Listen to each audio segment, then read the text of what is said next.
Dans le cadre du travail en autonomie du 4 et 5 novembre, cette vidéo pour vous donner un complément à propos du diaporama sur le chapitre d'écriture des requêtes SQL pour interroger la base de données.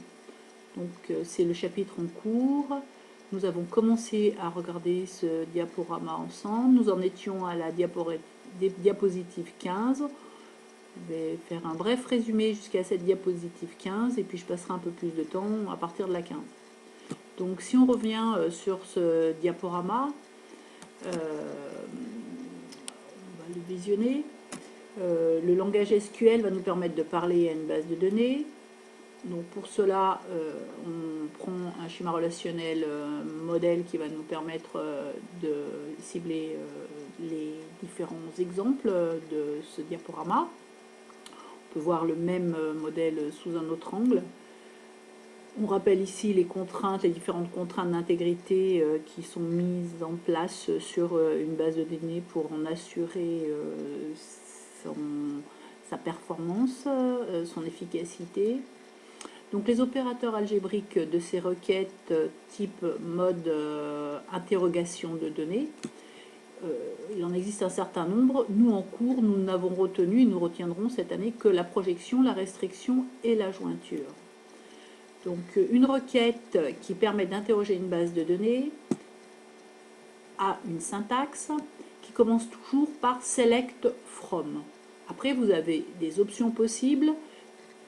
Certaines, on les a déjà vues, comme le where et le order by, et après le distinct aussi. Et puis nous allons découvrir aujourd'hui le group by et le having. Donc voilà la syntaxe générale d'une requête d'interrogation de base de données. Si on reprend ici l'exemple de la complet, donc projection, sélection, ici on voit que dans notre select, on va projeter un certain nombre de champs avec la possibilité d'utiliser la clause distincte, c'est-à-dire qui nous permettra d'éliminer les doublons. Et le where nous permettra de ne pas afficher toutes les lignes de la table. Le select nous permet de sélectionner les colonnes et le where les lignes. Voilà. Donc avec cette clause where, ce sont tous les opérateurs ici disponibles. On peut prendre un exemple de sélection. On veut la liste des stations. Si vous oubliez cette clause where, vous aurez toutes les stations. Si vous la rajoutez, vous n'aurez que les stations de France. Donc là, vous avez la projection au niveau du nom de la station et la restriction au niveau du pays de station égale France. Voilà.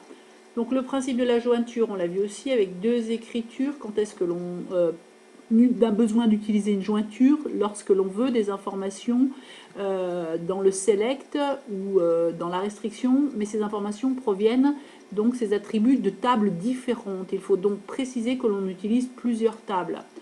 Donc on va citer dans cette première écriture le premier nom de la table, inner join, donc au deuxième nom de table, à la table numéro 2, on, et là on précise les champs communs de la table 1 et de la table 2.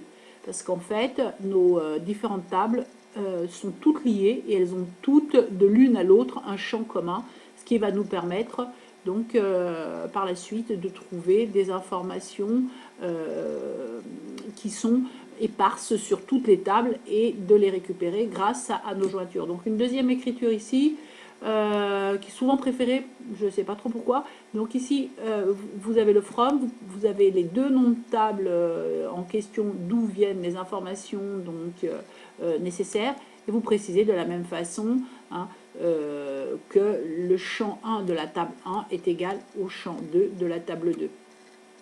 Donc si on regarde, pour reprendre ici le schéma relationnel que l'on avait pour exemple, eh bien, on ne peut joindre que skieur avec station, que station avec compétition, que compétition avec classement et classement avec skieur. Il n'est pas possible de joindre directement skieur compétition. Si vous voulez joindre skieur compétition, vous serez obligé de passer skieur à station et station à compétition. Donc vous voyez, si vous voulez joindre skieur et station, vous repérez le champ commun. Là, c'est non station skieur et là, c'est non stat.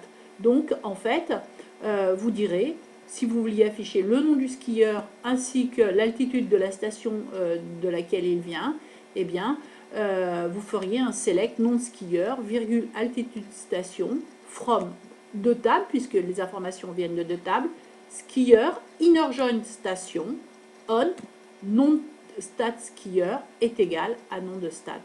Et la jointure, donc, ici, permet de relier ces deux tables. Si vous vouliez une information comme nom de skieur et les dates des compétitions auxquelles il a participé, il faudrait faire un inner join de skieur à station, comme on vient de le faire, mettre des parenthèses autour de cette jointure et faire un inner joint avec compétition on. Donc le on ici serait le nom de la station comp égale le nom de stat, puisque ce sera le champ commun entre ces deux tables. Voilà en ce qui concerne la jointure.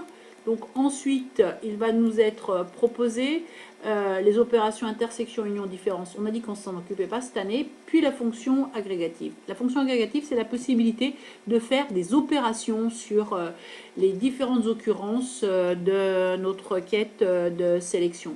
Par exemple, vous pouvez faire en prenant la moyenne des classes. Voilà, vous pouvez avoir des moyennes de notes, vous pouvez connaître l'élève le plus vieux, le plus jeune, vous pouvez compter combien il y a d'élèves dans une classe, dans l'ensemble des classes, dans le lycée, dans la station, et voilà. Donc voilà l'usage de ces fonctions agrégatives avec un exemple. Ici, on va avoir donc le classement moyen, la meilleure perf et la moins bonne performance donc de Luc Alphand. Donc pour cela, la moyenne c'est AVG de son rang de classe, on le présente comme étant la moyenne. On va avoir son rang maximal ici et son rang minimal. On a besoin de la table classement et de la table skieur.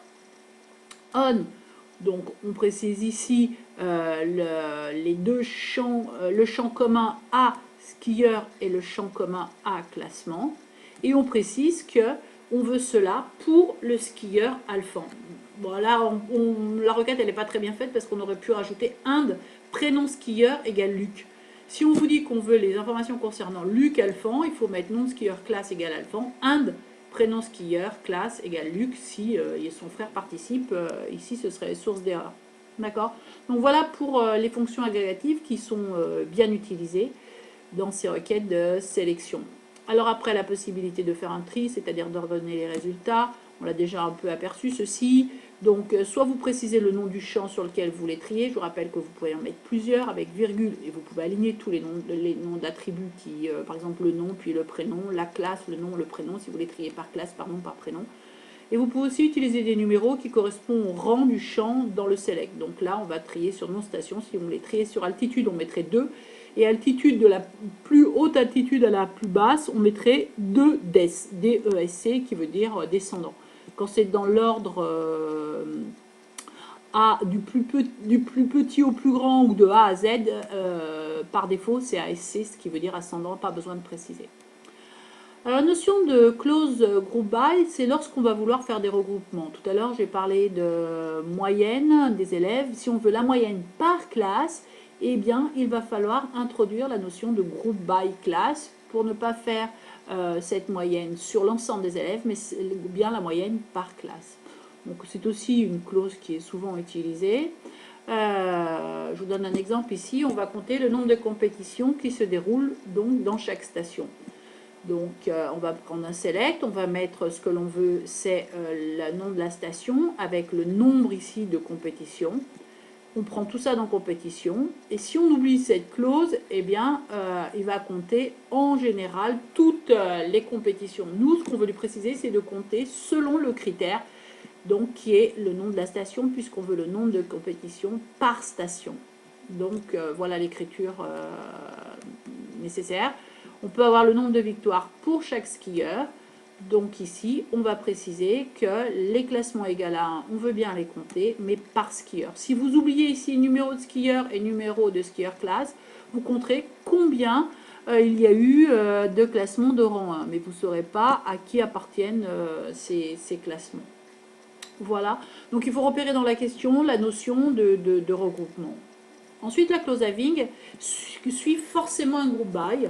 Et lorsque vous avez compté ou obtenu des moyennes ou autre chose, vous pouvez décider de ne pas tout afficher. Et ça va vous permettre de restreindre, suite à un groupe by, donc ce que vous souhaitez afficher. Ici, on veut la liste des skieurs, mais simplement ceux qui ont participé à plus de 3 compétitions.